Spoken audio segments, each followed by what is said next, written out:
ಚಪ್ಪಾಳೆ ಆಗ್ತದೆ ಉಲ್ಲಾಸಕ್ಕೆ. ಈ ಸೈಜ್ನವರೇ ಜಾಸ್ತಿ ಅಪ್ಪುಗೆ ಅಭಿಮಾನಿಗಳು. ನಾನು ತುಂಬ ಕಡೆ ಹೋಗಿ ನೋಡ್ತೀನಿ, ಈ ಸೈಜಿಂದಲೇ ಸ್ಟಾರ್ಟ್ ಆಗ್ಬಿಟ್ಟು ಅವರು ಅಭಿಮಾನಿಗಳು.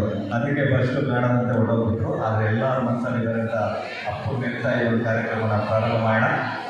ಸೋನು ಬಂದಿದ್ದೇನೆ. ಈಗ ದಯವಿಟ್ಟು ಯಾರ್ಯಾರು ಹೊರಗಡೆ ನಿಂತಿರೋರು